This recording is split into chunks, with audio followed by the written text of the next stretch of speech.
Hello, sleepyheads. It's really nice to be back on making videos. I finally got all caught up with the backlog of footage.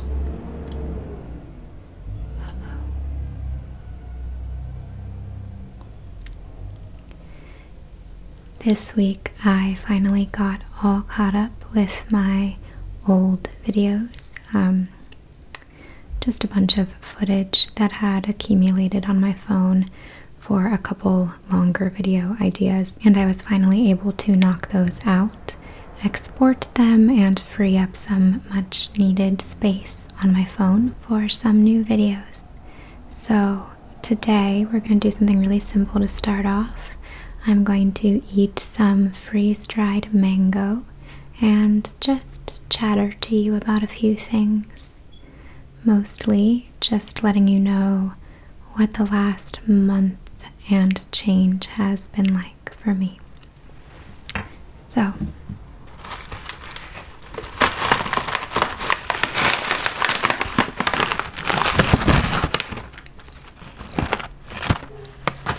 I want to be so careful with this because it's very noisy.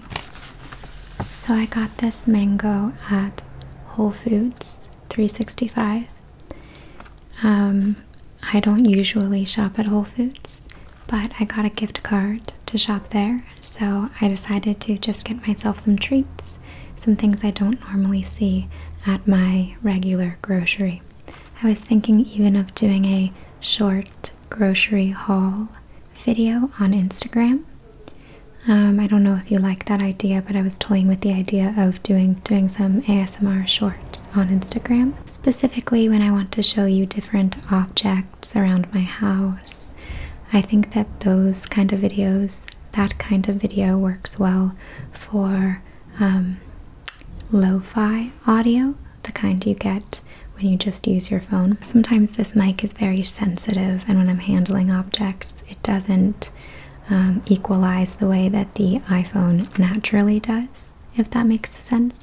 I am not well versed in the tech side of things, so let me know if that's wrong. I just noticed that, when I'm on Instagram and I'm watching people post about different things in their lives, I get a lot of ASMR from them handling objects and talking about objects, whereas sometimes whereas that's not a trigger I like as much when I'm watching YouTube, and I wonder if it's because, the sounds come through a little louder when someone's using a nice mic on their YouTube channel. So, I don't know, just something I'm thinking about. Let me know what you think of that, but I just love it when someone is handling makeup or showing you something in their home on Instagram. I get a lot of accidental ASMR. Maybe it's the fact that it's not intentional, that it is accidental, but I think it could also be something about the lo-fi settings. So, yeah, I was thinking of showing you the groceries that I got with that gift card. It's just one bag, so it seemed perfect for a shorter video like that. So let me know what you think of that idea.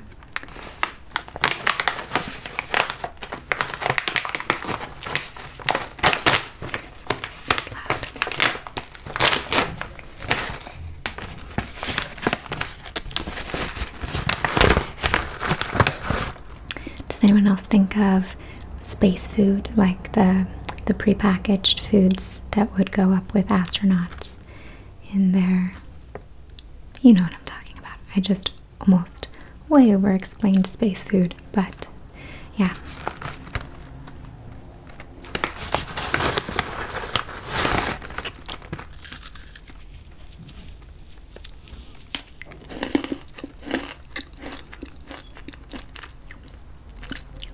So good.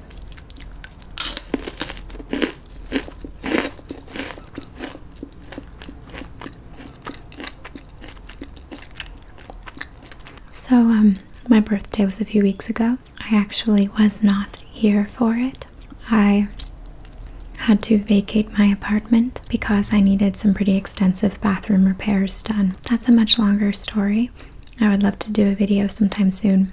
Like I said, showing you different parts of my apartment, little details from my living space, and I can definitely talk about the bathroom in that video. You've seen little snippets of it before in its past iteration, before it had repairs done. It was very old. It was a beautiful vintage bathroom with a lot of green tile, but it had just really fallen into disrepair with lots of cracks and missing tile and eroded away grout. So it was really difficult to clean, is the long story short. And our landlord conceded that it was probably time for some pretty big updates. And for COVID safety, we couldn't really be around while they were doing such extensive work on the bathroom, because this is a one bathroom apartment. Sorry, I'm a little dry in my throat today. So yeah, we got out of here, and it was kind of nice because it would have been nice to go away for my birthday anyway. So we just drove a few hours. We stayed in state and drove a few hours away and explored nature in that area. So that was really nice.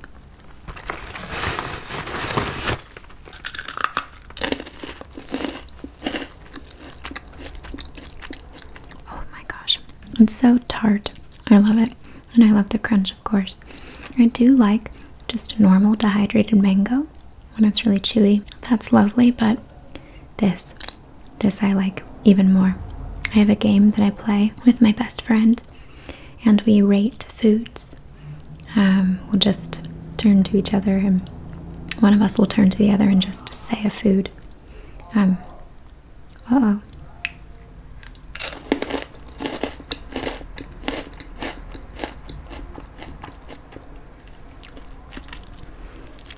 Someone's having a loud conversation. One of us will just turn to the other abruptly and say, like, naan, or navel oranges, or nerd's rope. Not that I can have that anymore, but just anything that pops into our heads. And then we each take turns picking a number between 0 and 10. Usually between 1 and 10, actually. I don't think anyone's ever given out a 0. But just saying, you know, how we feel about the food in general. So for me, dried mango, just normal dehydrated mango, is probably a good 7. And this is a 9.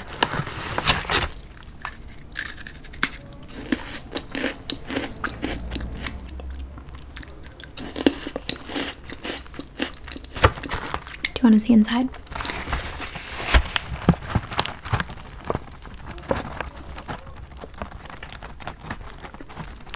Look at that bounty. So good. I still wish my nails were in better shape, but we'll get there. So yeah, that made the month pretty hectic because we had to do things to prepare, you know, not just for leaving town, which is an event in and of itself during COVID, because, you know, you have to take all your food with you if you're not planning on eating at any restaurants. You have to pack like bleach and all kinds of extra precautions. Hello, Mr. Crow. So yeah, the trunk was packed, and oh gosh, of course you're here now. So that was an event of its own, but we also had to prepare our apartment and move everything out of the bathroom, out of all the cabinets. We had an over toilet storage unit, so one of those like long-legged cabinets, if you know what I'm talking about, that can straddle the toilet and give you some cabinet space over the toilet. So how many times can I say toilet in a 30-second span? It's a good question. My lips are getting all powdery. Yeah, that was a big to-do. It took a whole weekend to get ready for the combination birthday trip and apartment renovation evacuation. if this is jumping around a lot, and sometimes I have a piece of mango in my hand and sometimes I don't, it's because planes are flying overhead or neighbors are screaming and I'm stopping filming at those times. But I literally don't have the self-control to just wait with whatever mango I have left. I'm continuing to eat it even when I'm not rolling. So if you want, you can leave a comment that says, "This film has terrible continuity."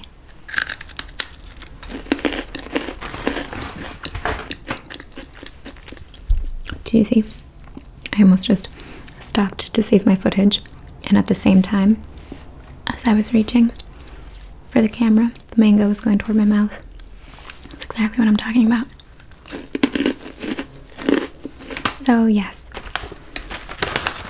there was a lot going on around the apartment throughout February. I took the opportunity, knowing that we were going to be making all these changes anyway. Sometimes changes, whether scheduled or just unexpected and unavoidable, set me off a little bit. And then I look around and I see what else I can change. When it comes to momentum or productivity, I'm kind of like I can snap, I'm just not doing it. I'm kind of like the Juggernaut in X-Men.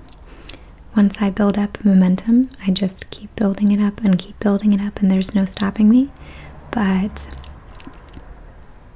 you know, if I haven't started, if I don't get out of bed early enough, or I don't get things underway early enough in the day, I'm a miserable mess. I'm just so stolid.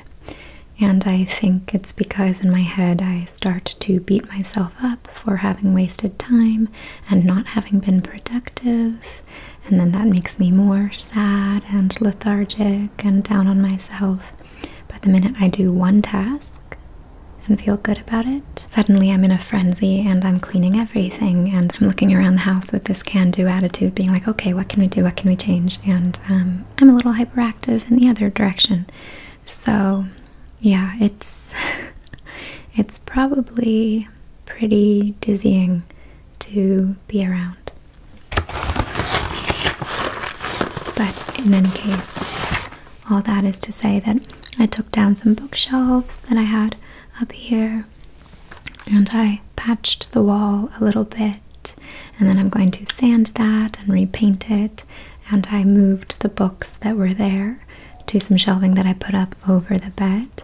And I've done a lot of giving away. A couple videos ago I was partway through that process, so yeah, I don't know if it was entirely the bathroom renovation or also just that kind of restless pre-birthday energy. Around my birthday I really want to take charge of my life. I think a lot of us do. I made a lot of changes.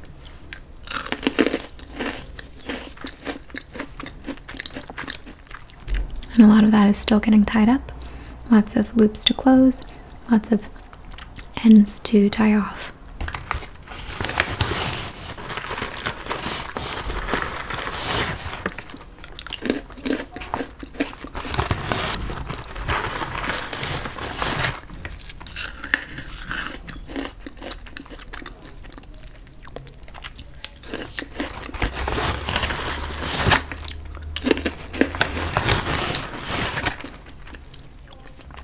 Also, before my birthday, I switched forms of birth control, which is a whole thing. I've been on oral contraceptives since I was maybe like 16, so a good while now, and I was ready to try something different. So I opted to switch over to an IUD, just for various reasons.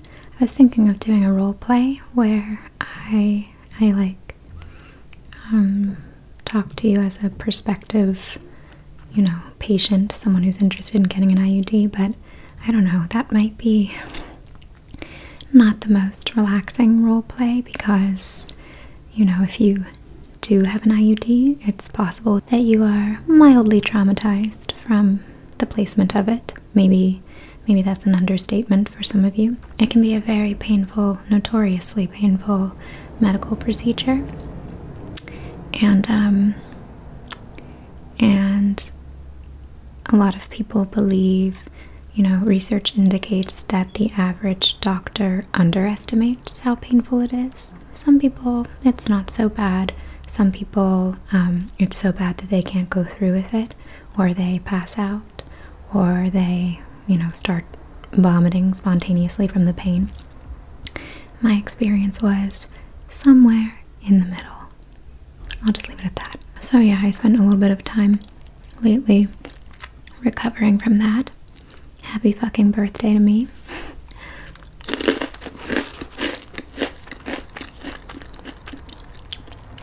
But, I'm being sarcastic because it was painful, and there was, a bit of a rocky recovery. Rocky, you just heard a little bit of my childhood speech impediment. Sometimes it comes out when I talk about like emotional things. I don't know. So the recovery was a little rocky, but I'm still grateful. I think it's important to name that birth control is not accessible for everyone. It's not affordable, and sometimes you just can't even get it because of, the culture and the stigma around birth control. So if you're going through anything like that, I feel for you, and I don't take my privilege around it lightly. So if you have birth control, or you are sleeping with someone who has birth control, or someone you love and care about has access to birth control and it makes their lives better, because it does, I hope that you, like me, feel very thankful for it. Do we think I can get through the rest of that? I do.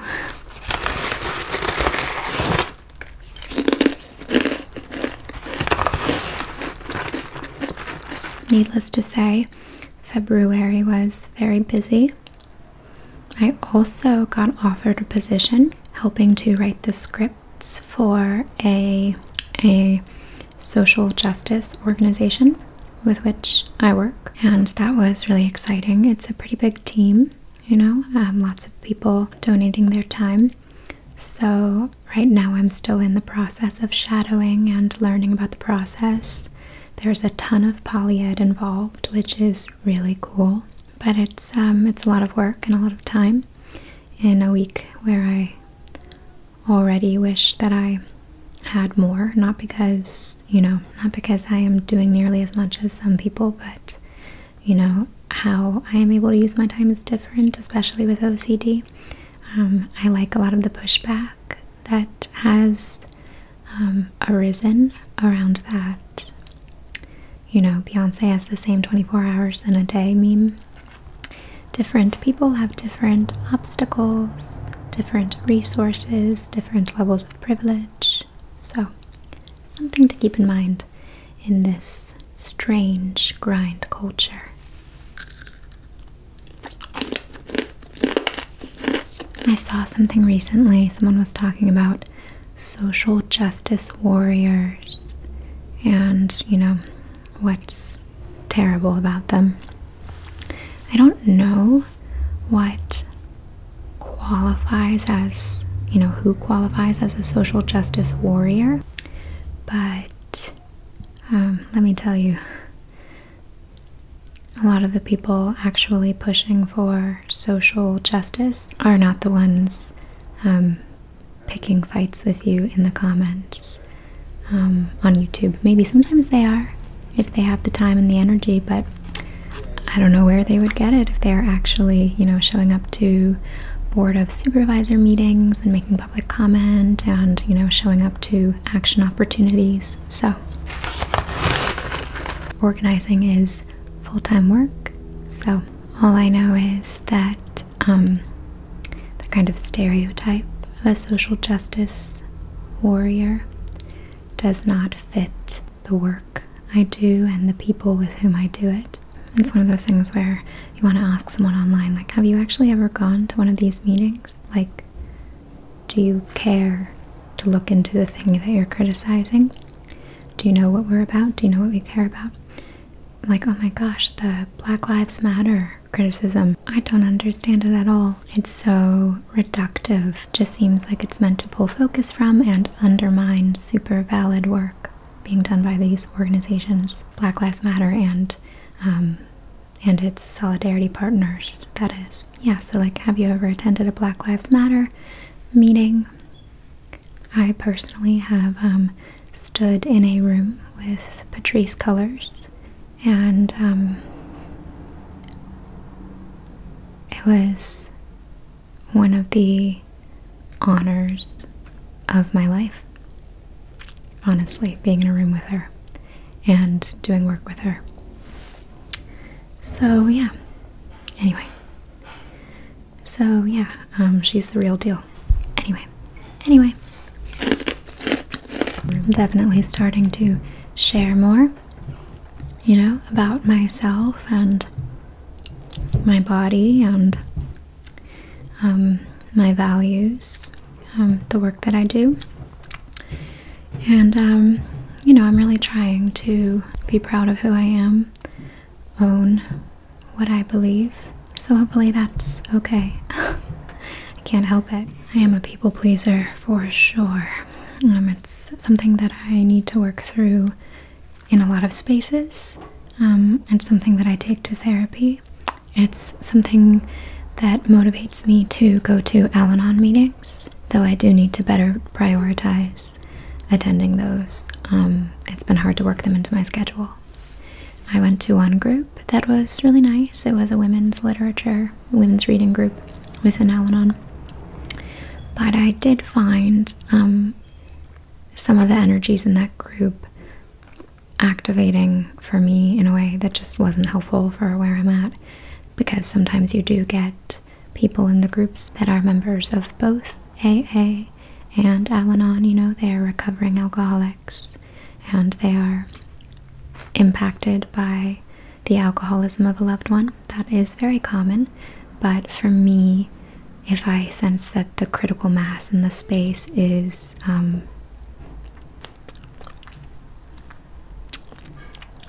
recovering alcoholics, that energy can be difficult for me.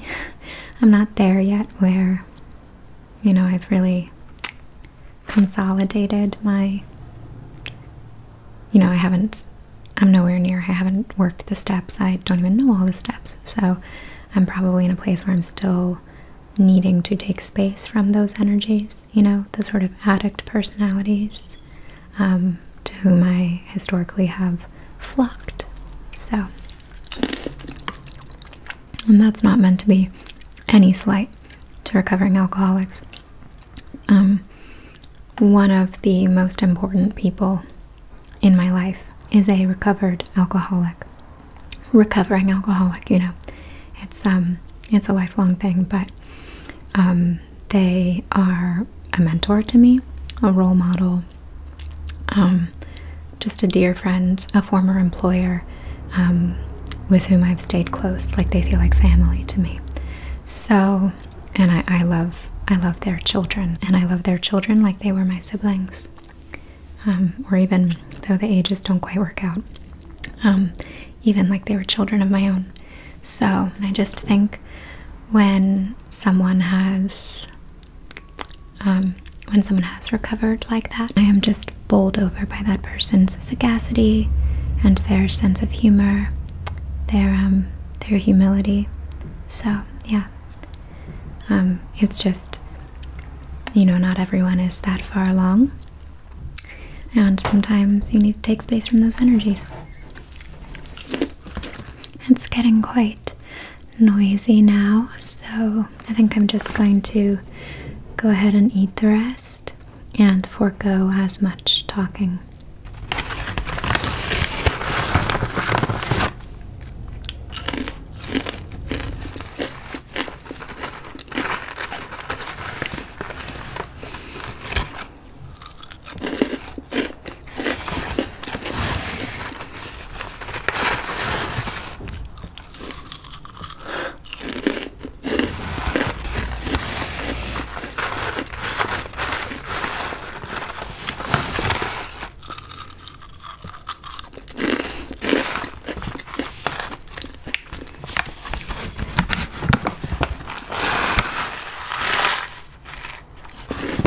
usually try not to buy water in plastic bottles, but my heart palpitations have been worse. Oh, that's another thing that happened this month. I don't have time, but it's been a busy month. I just learned that being low on electrolytes can exacerbate palpitations, which makes a lot of sense. But so I'm trying to prioritize with the things I eat, like mango, and the things I drink, getting enough electrolytes. So I'm going to start taking a magnesium supplement, and I'm drinking electrolyte waters. And then long term, so that I'm not buying a lot of plastic bottles, I'm looking into some sort of electrolyte powder that I can mix into my waters, because I can get very dehydrated. I'm not a well-hydrated person at all, so that's something I definitely need to get serious about changing for my overall heart health. So I know I've shared a little more of myself than usual. Sometimes I can share a lot of myself, and other times I get very closed down. I think I'm still sorting out what kind of sharing is worth the risk and what kind isn't. So I definitely want to have privacy and have safety, but I also want you to be able to feel like you're getting to know me and connect with me. So maybe I won't share identifying information, but I can share a whole host of things that don't put me at risk like that, but still engage with you through openness and vulnerability. I mean, the internet can be a kind of wacky and even cruel place, so sometimes it is scary to share, share my interests, share my beliefs, share personal stories, but then I remember that only by showing and owning your true self can you really attract like-minded people, and that's how you find your kindred spirits, your community. So that's a balance for which I will continue to strive. Sharing without oversharing, and being vulnerable without being an easy target. So, and I would advise you to do the same. Be safe out there on the internet. These are strange times, so I encourage you to really consider your boundaries and take care of yourself and take care of others. Anyway, thank you so much for watching. I hope you get lots and lots of good REM sleep, and as always, I hope all your dreams are sweet.